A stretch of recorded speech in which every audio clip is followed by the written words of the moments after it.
We are in California this week. Welcome to our positive, daring, different show, Kaleidoscope. Have you ever come across a reverse waterfall? Hidden among the mountains of Maharashtra in India is Nanagat, which flows in a reverse direction. It's not cascading downwards, it's climbing upwards because extremely strong winds reverse the flow of water.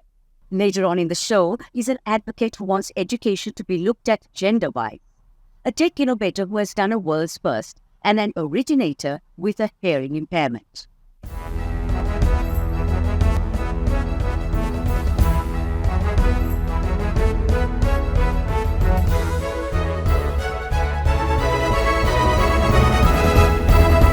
To our amazing partners on the show, Srilanka Live CDP and the Daily Morning, thank you for being so extraordinary.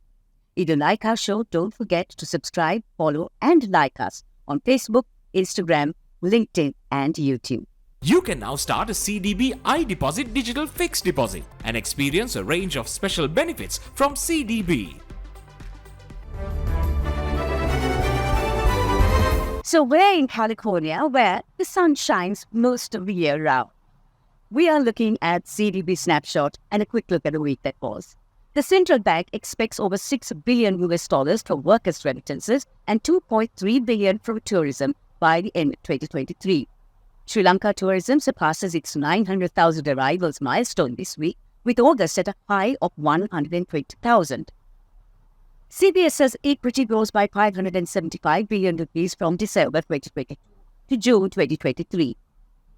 BRICS adds Argentina, Ethiopia, Iran, Saudi Arabia, and the UAE as new members, its first expansion since 2010. A man's furry pet almost derails his wedding by eating his passport ahead of his wedding in Italy. The crate found on the surface of Mars could have been caused by an alien spaceship.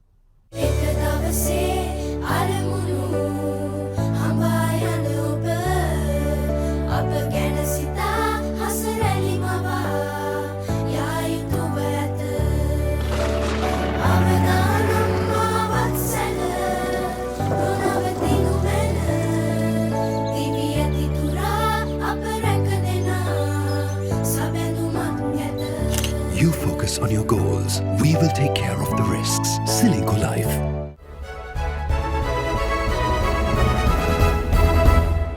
It never rains in Southern California, and that's why we are here. Welcome to Srilanka Night News Capsule. Sri Lanka now has the world's first collaborative email service, Zapmail, a startup designed and developed by a team of young Sri Lankans. Zapmail is like email on performance enhancers. It simplifies and streamlines communication between team members in an organization and is the ideal email service for any professional outfit. Because Zapmail is cloud-based, it's accessible from any device. With me is one of the co-founders of Zapmail, Shay Anthony. Shay, welcome. Lovely to have you on the show. You've invested quite a bit of time and energy on Zapmail. I'd just like to know, what is it about? How did the idea come about? Right, it's an email service, but why it stands out or why it's different from the others is because it's the only one out there that we've built or where we've redesigned emails from ground up to make it more collaborative and more conversational, right? Because when you look at emails, it's mostly one-on-one communication, right?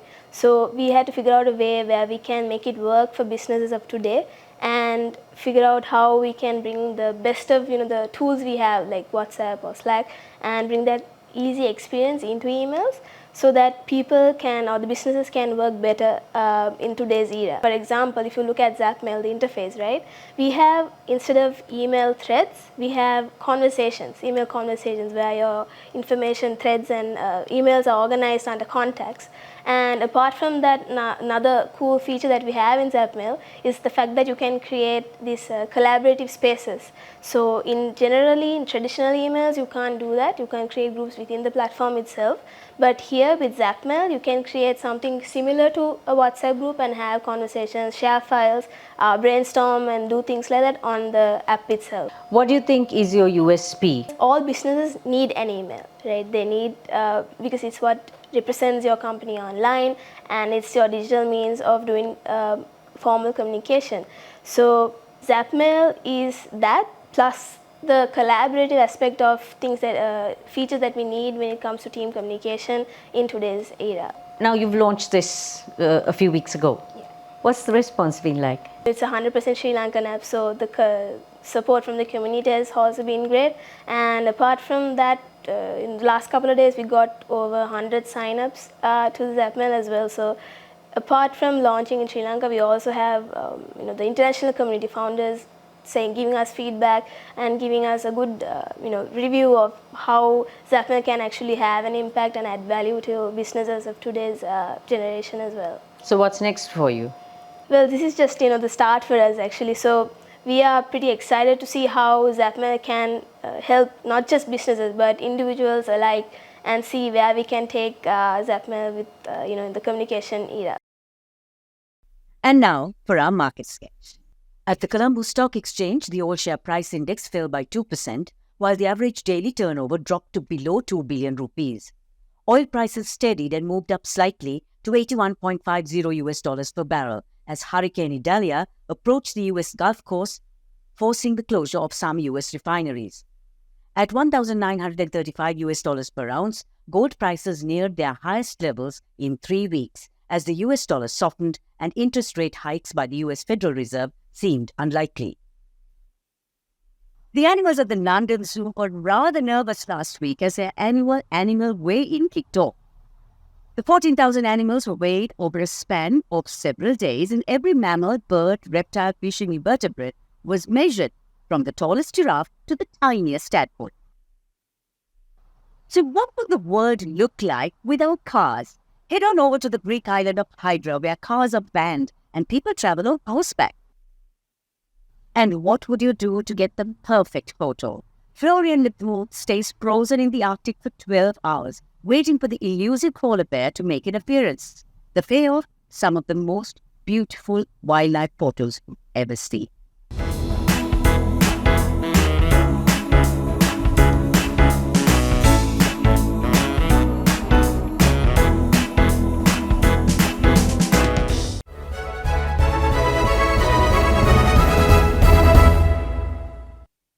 In Sri Lanka, 1/3 of all boys fail their O-levels. More than half of those who do pass their O-levels fail their A-levels.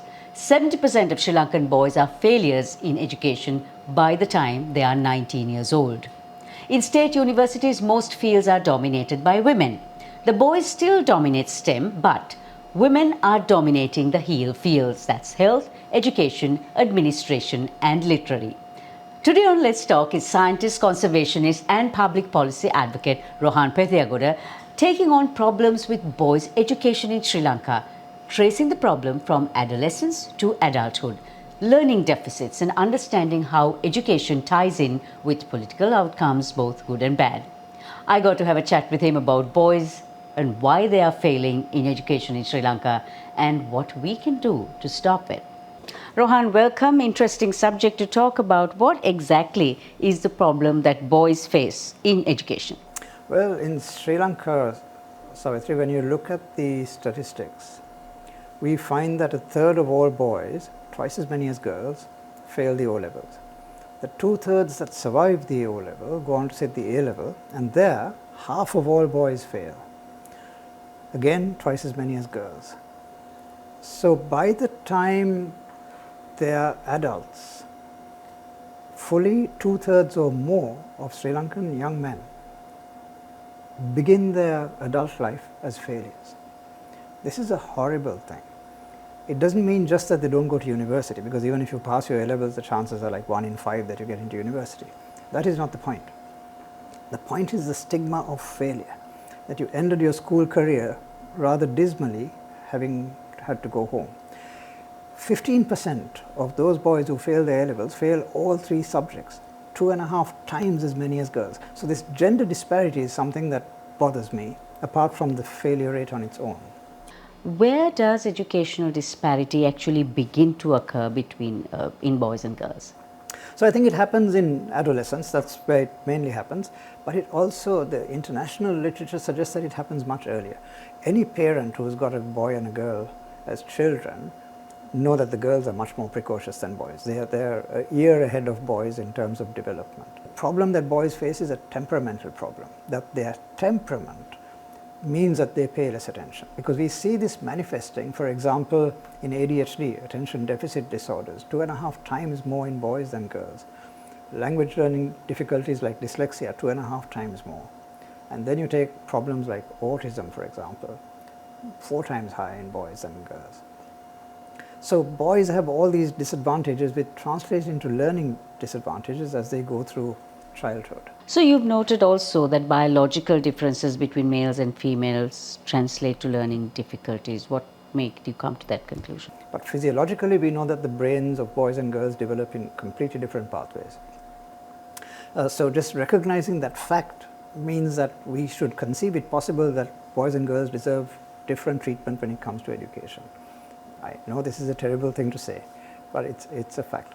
And especially given that we've struggled for a century to bring girls on par with boys worldwide, in education, in jobs, in opportunities, in marriage, and we've achieved this to a large extent. I mean, Sri Lanka's definitely crossed that hurdle. The question that I get asked a lot is when I make that statement, but we don't see women CEOs as much as we see men. And I think the reason for that is not because of any kind of discrimination. I think it's because many women lack the kind of masculine aggressiveness. Psychopaths amongst women are very few. Psychopaths amongst CEOs, I think, are very many. Corporate CEOs tend to be ruthless, unpleasant people. and so it's a man's world out there.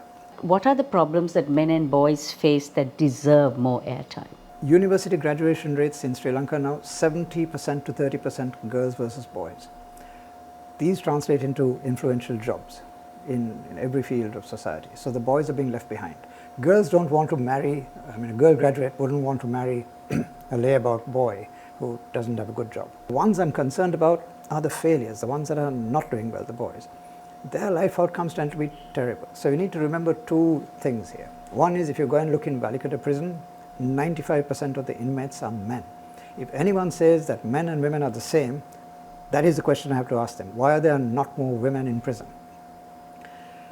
Men and women behave very differently. Let's face that fact. Rather than pretending that they're equal and deserve equal treatment, they don't. On the other end of the spectrum are men who aren't turning to crime, they are turning to self-pity, and this translates into much higher suicide rates, for example, amongst middle-aged men who are underperforming, the so-called deaths of despair. Men are turning to suicide, they're turning to alcoholism, drug abuse, issues like this, that really destroy their lives from within. So at both ends of this spectrum, the violent end and the non-violent end, men are in deep trouble.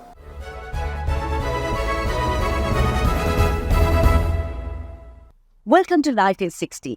We take hearing for granted, but for Shinuka diasporaness, the lack of it has proved to be a blessing because she honed her senses to be aware of everything around her, inspiring her to put color and design together.